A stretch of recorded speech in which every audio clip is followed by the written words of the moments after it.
क्या आपने कभी सोचा है कि एक बाघ या तेंदुआ उज़रसिब्बादे तेंदुआ इंसानों का शिकार क्यों करने लगता है? अगर मैं कहूं कि एक बाघ था जिसने अकेले 436 लोगों को मार डाला और एक तेंदुआ जो रात को घर के अंदर घुसकर सोते हुए इंसानों को खींच ले जाता था, तो क्या आप यकीन करेंगे? यह कोई फिल्म नहीं, यह सच्चाई है। यह कहानी है भारत के सबसे खतरनाक आदमखोरों की और उस इंसान की जिसने अपनी जान जोखिम में डालकर इन शिकारियों से पूरा पहाड़ बचाया। जिम कॉर्बेट, एक नाम, एक शिकारी, एक योद्धा। तो बैठ जाइए, क्योंकि आज मैं आपको सुनाने जा रहा हूं कुमाऊं के आदमखोरों की सच्ची और रोंगटे खड़े कर देने वाली कहानी। 1900 के दशक की शुरुआत में उत्तराखंड के कुमाऊं क्षेत्र के गांवों में एक खौफ खौफ फैलने लगा था। पहाड़ी इलाकों में बसे छोटे छोटे गांव जो कभी शांत और सुंदर हुआ करते थे, अब खौफ से कांपने लगे थे। वजह थी जंगल से आने वाली मौत। एक बाघ, यह कोई आम बाघ नहीं था, यह इंसानों का शिकार करता था। दिन हो या रात, खेत में काम करता किसान हो या जंगल से लकड़ी लाती औरत, कोई भी इसकी पहुंच से सुरक्षित नहीं था। पहली घटना चंपावत नाम के गांव में हुई। एक लड़की जंगल में पानी लेने गई थी और फिर लौटकर कभी नहीं आई। जब ग्रामीणों ने खोजबीन की तो झाड़ियों में खून और अधजला शव मिला। उसी दिन से लोगों ने जंगल जाना बंद कर दिया, लेकिन बाघ ने पीछा नहीं छोड़ा। एक आदमखोर की शुरुआत। इस बाघ ने धीरे धीरे 436 लोगों को मार डाला। यह अब तक का सबसे घातक आदमखोर माना जाता है। बाघ बेहद चालाक था, कभी भी एक ही जगह पर दोबारा शिकार नहीं करता। वह रात को ही नहीं, दिन में भी हमला करता था। स्थानीय पुलिस और शिकारी इस बाघ को पकड़ने में नाकाम रहे। तब सरकार ने जिम कॉर्बेट को बुलाया, एक अंग्रेज शिकारी जिसे जंगल की भाषा समझ आती थी।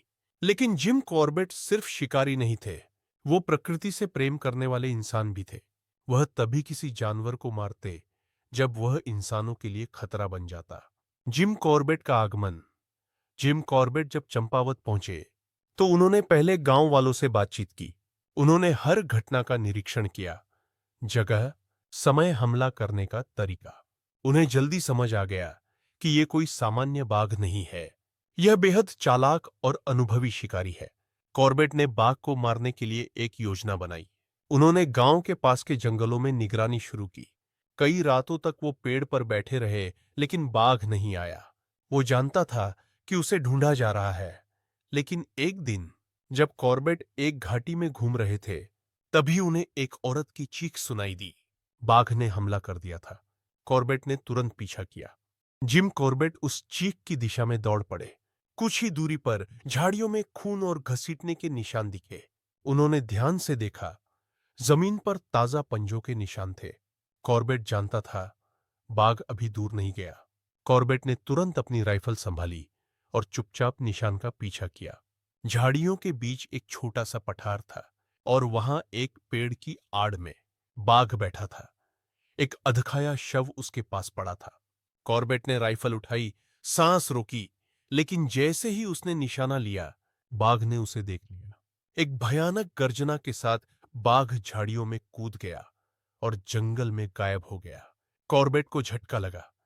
पहली बार उसने इस बाघ को इतने करीब से देखा था, लेकिन गोली नहीं चला सका। कॉर्बेट ने इसके बाद गांव वालों के साथ मिलकर योजना बनाई। उन्होंने गांव के बाहर एक घायल बकरी को बांधा, बाघ को लुभाने के लिए। पेड़ पर मचान बनाई गई और कॉर्बेट पूरी रात वहीं बैठे रहे। रात बहुत लंबी थी। हर झुंझुनाहट, हर पत्ते की सरसराहट एक डर बनकर उभर रही थी, लेकिन बाघ नहीं आया। सुबह तक कॉर्बेट थक चुके थे, लेकिन हार नहीं मानी। 2 दिन बाद कॉर्बेट को सूचना मिली कि बाघ पास के जंगल में एक और हमला कर चुका है, लेकिन इस बार शिकार बच गया था। पहली बार कोई जिंदा बचा था। कॉर्बेट तुरंत मौके पर पहुंचे और घायल व्यक्ति से बात की। उसने बताया कि बाघ एक गुफा की ओर गया था। कॉर्बेट ने तय किया, अब वह उसी गुफा में जाएगा। यह बेहद खतरनाक था, क्योंकि घायल बाघ ज्यादा खतरनाक होता है। लेकिन कॉर्बेट ने हिम्मत दिखाई। गुफा के पास पहुंचे। उन्होंने देखा, बाघ वहीं था, अंधेरे में बैठा हुआ। कॉर्बेट ने जैसे ही गुफा में कदम रखा, बाघ दहाड़ता हुआ उस पर झपटा। दाएं। कॉर्बेट ने पहली गोली चलाई। बाघ घायल हुआ, लेकिन रुका नहीं। दाएं। दूसरी गोली। इस बार बाघ सीधा गिर पड़ा। गुफा में सन्नाटा छा गया। जिम कॉर्बेट ने आखिरकार चंपावत के उस खतरनाक आदमखोर को मार गिराया था। जिम कॉर्बेट ने उस बाघ का निरीक्षण किया। उसे एक पुराना गोली का घाव दिखा। शायद किसी शिकारी की गोली ने उसके जबड़े को घायल कर दिया था। इसीलिए वो अब जानवरों का शिकार नहीं कर पाता था और इंसानों को निशाना बना रहा था। कॉर्बेट ने उस बाघ की मौत के साथ एक युग का अंत किया। चंपावत फिर से सुरक्षित हुआ। जिम कॉर्बेट की चंपावत के आदमखोर बाघ को मारने की बहादुरी ने उन्हें पूरे भारत में प्रसिद्ध कर दिया। लेकिन अभी उनकी सबसे खतरनाक चुनौती बाकी थी। एक ऐसा शिकारी जो रात को गांव में घुस आता, दरवाजे तोड़ता और सोते हुए लोगों को खींच कर ले जाता। यह था रुद्रप्रयाग का आदमखोर तेंदुआ। एक तेंदुआ जो भूत बन चुका था। रुद्रप्रयाग उत्तराखंड का एक धार्मिक इलाका, जहां केदारनाथ जाने वाले तीर्थयात्री हर साल गुजरते हैं। लेकिन 1918 में यहां एक ऐसा डर बैठ गया जिसने पूरे क्षेत्र को हिला दिया। रात होते ही लोग अपने दरवाजों पर पत्थर बांधते, खिड़कियां बंद करते और एक दूसरे से सटकर सोते। इस तेंदुए ने 9 सालों में करीब 125 से अधिक लोगों को मार डाला। यह शातिर था, बेहद चालाक। कोई भी उसे देख नहीं पाता था और जब तक किसी को उसकी मौजूदगी का आभास होता, वो गायब हो चुका होता अपने शिकार के साथ। जिम कॉर्बेट फिर बुलाए गए सरकार, सेना और कई शिकारी इसे मारने में असफल हो चुके थे। फिर एक बार जिम कॉर्बेट को बुलाया गया। कॉर्बेट को यह चुनौती चंपावत बाघ से भी ज्यादा कठिन लगी, क्योंकि तेंदुआ ज्यादा चुपचाप और चालाक शिकारी होता है। वह इंसान की आदतें जान चुका था। तेंदुए की चालाकी।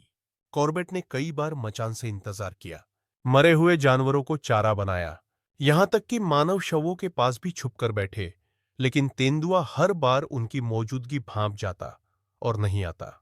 एक रात जब कॉर्बेट एक ग्रामीण के घर की छत पर छुपे बैठे थे, तभी उन्होंने देखा तेंदुआ अंधेरे में खिड़की के पास आकर बैठा।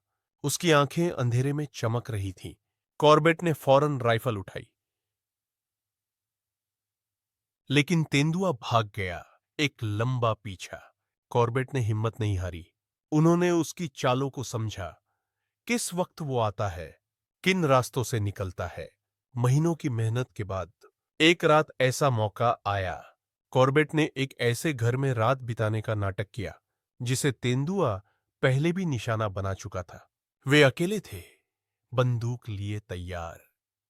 आधी रात के बाद जब पूरा गांव सो चुका था, तभी बाहर से धीमे धीमे कदमों की आवाज आई। खड़क। दरवाजे पर पंजे पड़े। कॉर्बेट की सांसें थम गईं। तेंदुआ अब अंदर घुसने की कोशिश कर रहा था। धाएं। कॉर्बेट ने गोली चलाई। तेंदुआ भाग गया, लेकिन घायल हो चुका था।